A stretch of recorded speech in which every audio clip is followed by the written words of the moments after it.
And the fourth principle of building your ambition is building your enterprising skills. Building your skills to be self-enterprising. To consistently create opportunity. New opportunity. To consistently take advantage of the opportunity that you've created. To be aware. To face life with your eyes and ears open to the possibilities that may be just around the corner.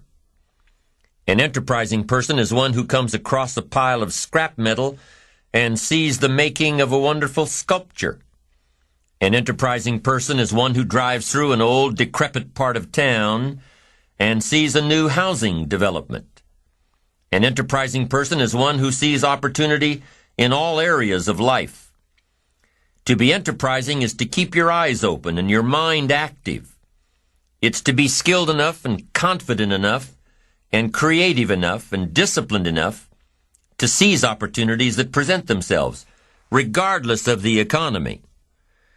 An enterprising mortgage banker will develop creative financing strategies during slow markets.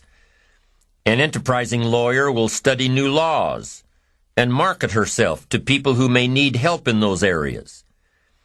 An enterprising salesman will research beyond the obvious to find new prospects for his products or services, isolate a secondary market, develop another benefit. An enterprising attitude says, find out before action is taken. Do your homework. Do the research. Be prepared. Be resourceful. Do all you can in preparation of what's to come. Think of a few people you know who are enterprising. Think of people in the news, in your office, in your neighborhood. What do these people have in common? Well, they're probably always on the go, developing a plan, following a plan, reworking the plan until it fits. They're probably very resourceful, never letting anything get in their way. They probably don't understand the word no when it applies to their visions of the future. And when posed with a problem, they'll probably say, let's figure out a way to make it work, instead of, it won't work.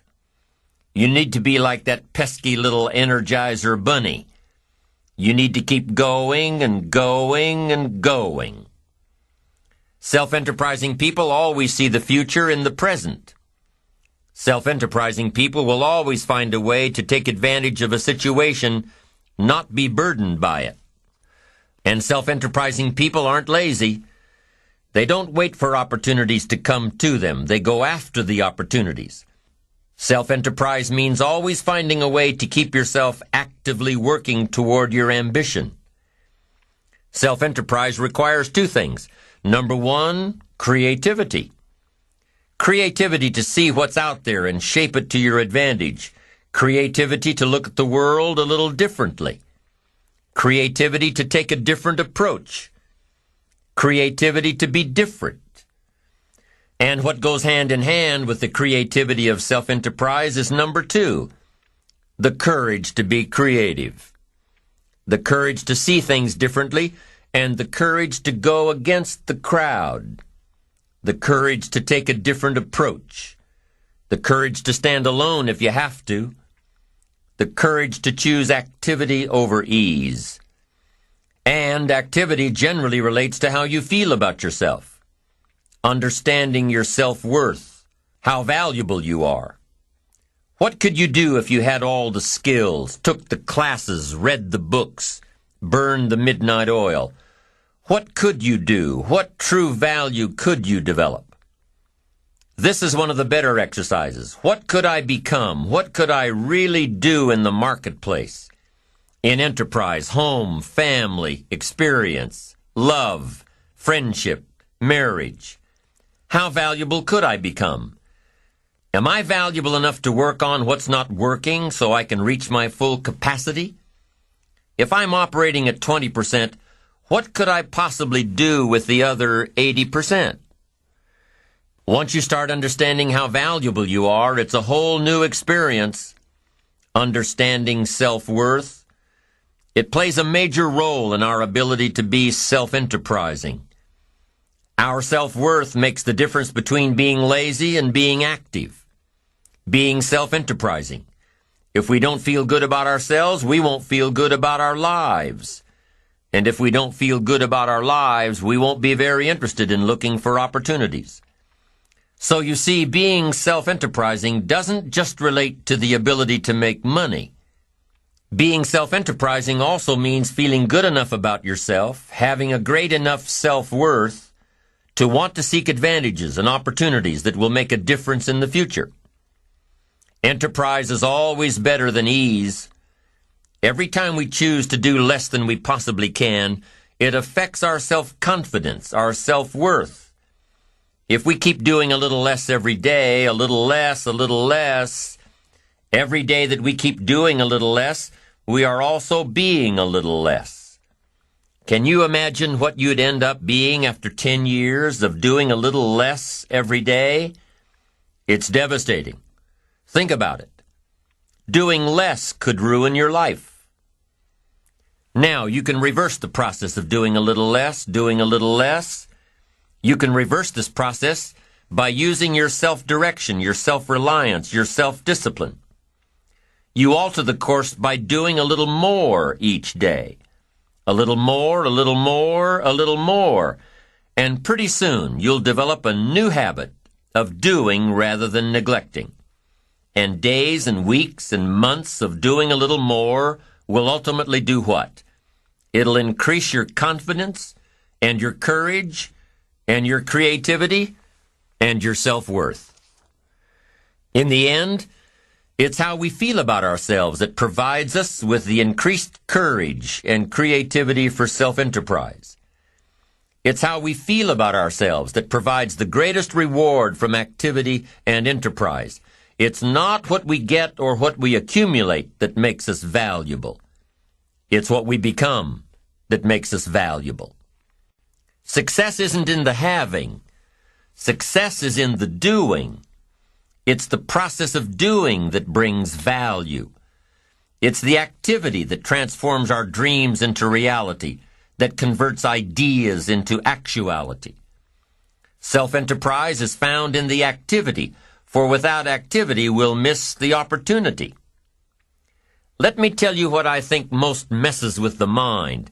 I think that simply doing less than you can messes with the mind. It causes all kinds of psychic damage. I think being less than you can be, trying less than you could try, doing it with less enthusiasm than you could do it, messes with the mind. It somehow damages the mind. It damages our self-image. Because here's what I've discovered happens. The minute you turn this around and start extending yourself, you'll see immediate rewards. Maybe not monetary ones, not yet, but it's how you feel about yourself that's the greatest value. You see, it's not what we get that makes us valuable, it's what we become.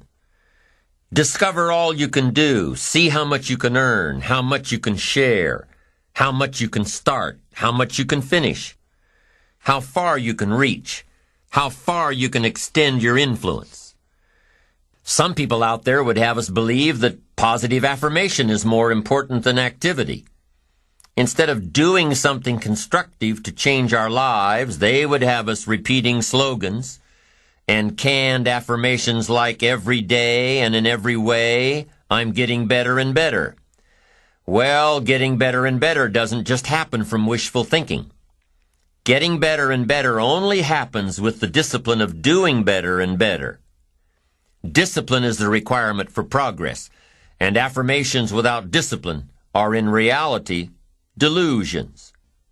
Now, don't get me wrong here. There's nothing wrong with affirming the good life as long as we are disciplined enough to take action.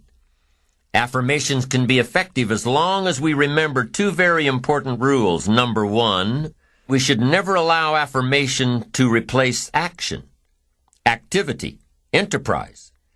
Feeling better is no substitute for doing better.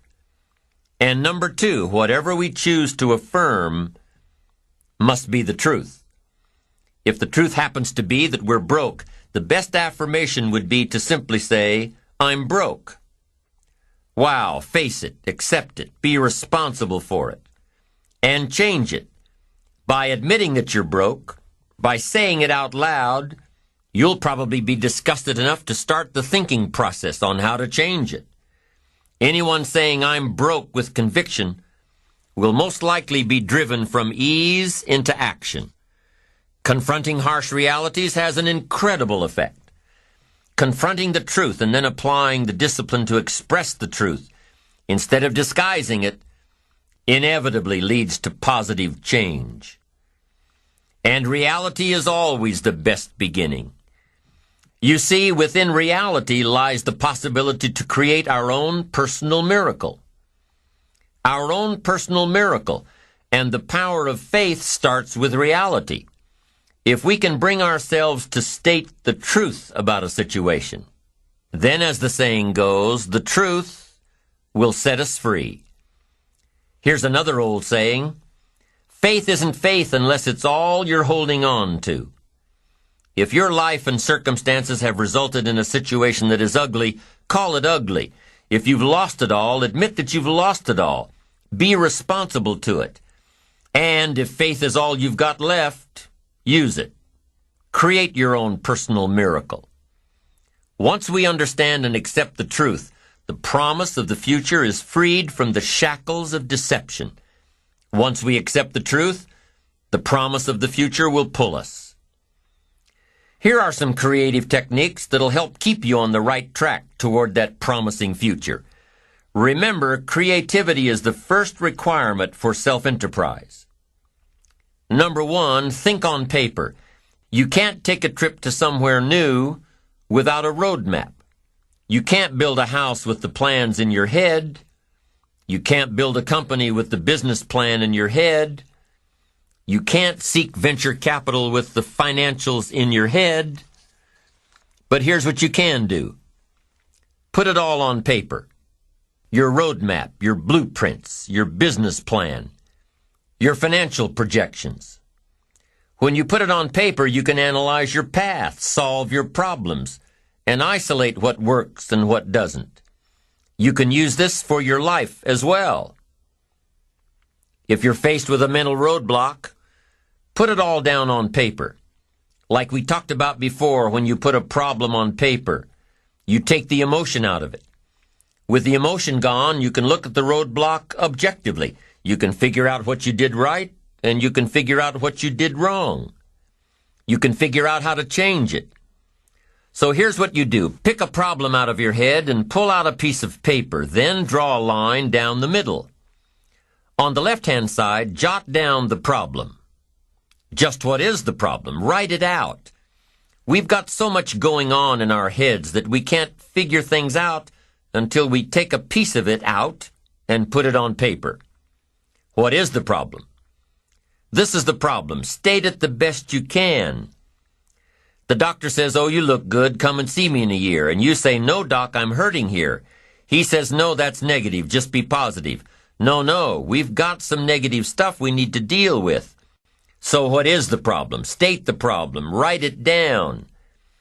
Now, on the other side of this paper, you put the answers or the solutions.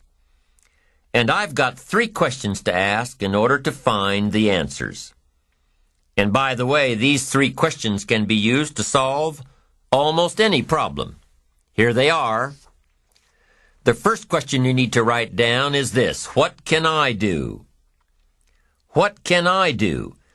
Because you don't want to go any further than that if you can solve it yourself. What can I do? Then what you do is develop working papers. You start jotting down. I could do number 1. I could do number 2. I could do number 3. Here's some alternatives. Then you start analyzing them. Let's see, number 3. No, that one would take too long. I haven't got that much time. Okay, number 2, not sure. Okay, let's look at number 1. Maybe this is my best one, the one I thought of first. Now, if that won't work, here's number 2. What could I read? Maybe there's a book on my problem. Somebody spent a lifetime trying to figure out this problem. Maybe it's written out in concise language somewhere to give you the instant benefit of someone's advice. You don't need to reinvent the wheel. Do your homework and find the solution. And then you start developing some working papers on what you're reading. Book number 1, this guy's crazy. Book number 2, this guy's too shallow. Book number 3, this guy's got some interesting things to say about this problem. I'm telling you, if you want to solve a problem, the best questions to ask are, number 1, what could I do? And number 2, what could I read? Don't miss the book that could help. So I'm asking you, don't sell yourself short here. You can find some answers. Now first, try to find them yourself from your own experience. Then second, if you can't find them yourself, now ask, what could I read? Go to the library. Go to the bookstore. Search your own library. Go back through your own journals to find the stuff that's been helpful and valuable to you. And see if maybe you've made some notes that could be helpful in your situation. Now, if that doesn't work, then ask question number 3. And question number 3 is, who could I ask? Now, guess what you're prepared with when you ask somebody to help you? You've got your working papers to show them. You say, I've got my working papers. I've tried my best to figure it out myself, and that finally left me short. Here are some of the books I've read. I've researched this material, and I'm still short. Now could I possibly ask you, and could you possibly help me? You can't believe how willing somebody will be to help you if, first of all, they've gotten the idea that you were willing to help yourself. So if you've got a problem, pull it out of your head and put it down on paper. Then ask yourself, what can I do? And if that doesn't work, ask yourself, what can I read? And if after researching all you can, you still can't come up with the answer, ask yourself, who can I find to help me? I promise you, if you try these ideas and ask these questions, when you've got a problem, you'll be able to solve about anything that gets in your way. The second step to keeping yourself on the right track and being self-enterprising is to develop the ability to brainstorm. Develop the ability to brainstorm. We hear this term all the time, but what is brainstorming? Just what it sounds like, letting your brain go. Being free from all the inhibitions and objections and negatives. Just putting an idea into your brain and letting it take off. Free associating. Not planning a train of thought, but thinking freely. Now, if you're planning a creative strategy session with your associates, a brainstorming session, let me give you a little hint. Effective brainstorming can only happen if you're free from your ego. You can't be worried about saying something stupid or silly or something totally off the wall, because your silly thought may trigger someone else's brain to take it one step further. Brainstorming in a group is an experience of collective thought, an experience of developing one idea or several ideas through a variety of thought processes. Here's another hint on brainstorming. It can't be effective unless everyone involved is comfortable with each other. If you don't feel comfortable within the group, you may withhold the very thought that provides the solution to the problem. You may withhold it because you don't want to appear stupid. How do you think all the advertisements you see on TV and in the magazines get created? How do you think some of those crazy campaigns are born? The process happens through hours and hours of creative brainstorming and working papers. Every member of the team jots down notes, and one idea builds on another idea, and another, and pretty soon a campaign is born out of the collective thoughts of the group. Now, I don't believe that the best decisions are made by committee, but great ideas are often created by committee.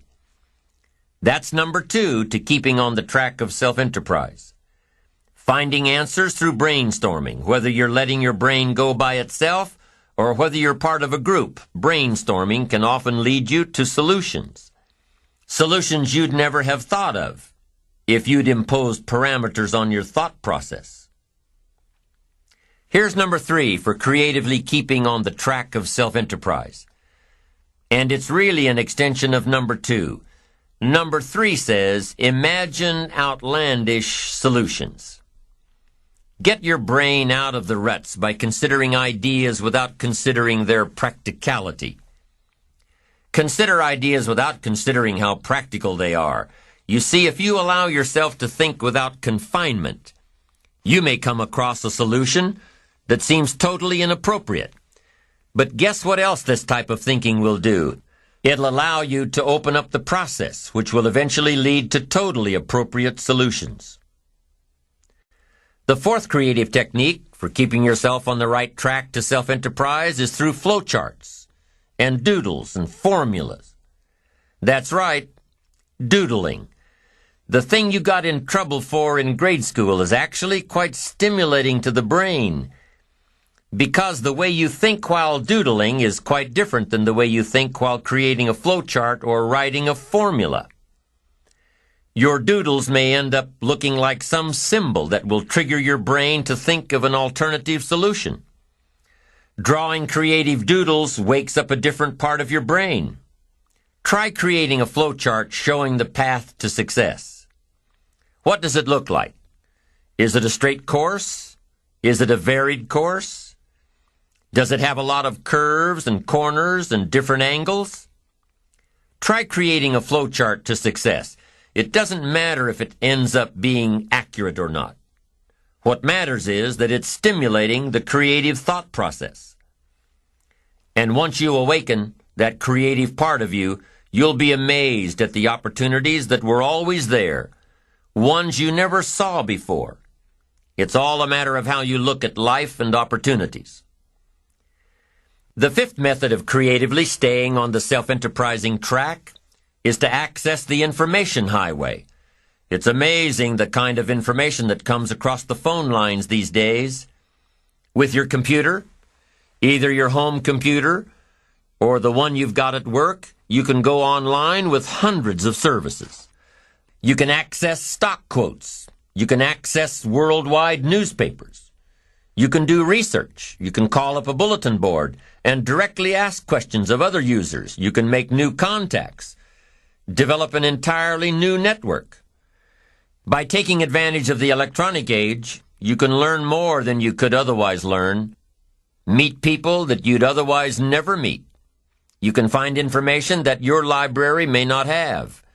You can share information and transfer files that you've never before been able to share.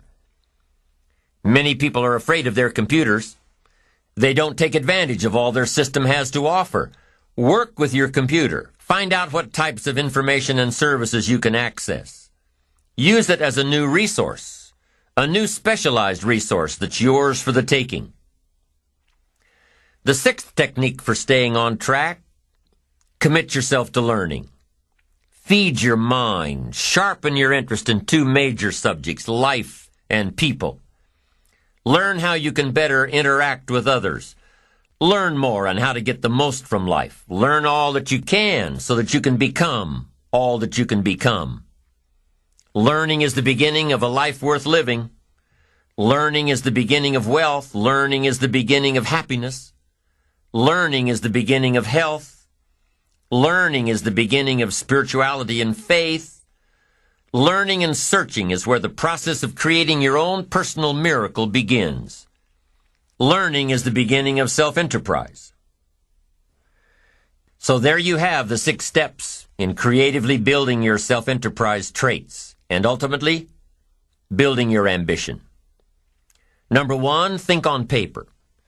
Number 2, develop the ability to brainstorm. Number 3, imagine outlandish solutions to your challenges. Number 4, try to think in a different way using doodles, flowcharts, and formulas to spur your thought processes. Number 5, access your computer's capabilities to reach the information highway. And number 6, commit yourself to learning all that you can learn in an effort to become all you can become. Those are the 6 steps to creatively developing your self-enterprise. Now here are some tips on the 2nd component of self-enterprise: courage. Ambition requires courage. Ambition requires that you stand up for what's right and fight what's wrong. Ambition requires that you hold on to your values in pursuit of your success. Ambition requires that you fight off fear. Fear is one of those things, one of those emotions that can stop people dead in their tracks, foregoing success and achievement. Fear can stop people from taking all that life has to offer them. Fear can rear its ugly head in many ways. Remember the old saying, "You have nothing to fear but fear itself." You can be afraid of success. You can be afraid of failure. You can be afraid of looking ridiculous. You can be afraid of change, either positive or negative change. You can be afraid of the competition. You can be afraid of loss and destruction. We're not always born with courage. We're not always born with all the fears either. You ever hear of a baby that's afraid of the dark? Of course not. They grew in the dark for 9 months. They should be afraid of the light. But do you ever hear of a 3 or 4-year-old afraid of the dark? All the time. Where'd they learn that fear? Who taught them that the dark outside is any different than the dark inside? Where'd they learn that? Well, probably from their parents who decided they needed a night light on. The kids probably think that they should be afraid of the dark if their parents insist that a light be kept on. And what about other fears in life? Are they learned? Well, maybe. Maybe some of your fears are brought on by your own experiences, by what someone has told you, by what you've read in the papers. Now, some fears are valid, like walking alone in a bad part of town at 2 in the morning. If there isn't fear, there's probably a bit of ignorance. And that type of ignorance can easily be solved by either education or experience. Once you learn to avoid that situation, you won't need to live in fear of it. Fears, even the most basic ones, can totally destroy our ambitions. Fear can destroy fortunes. Fear can destroy relationships. Fear, if left unchecked, can destroy our lives. Fear is an enemy. And let me tell you about some of the other enemies we face, enemies on the inside. One of the enemies that you've got to destroy before it destroys you is indifference. What a tragic disease this is. Ho-hum, let it slide. Drifting away from your ambitions. Here's one problem with drifting. You can't drift your way to the top of the mountain.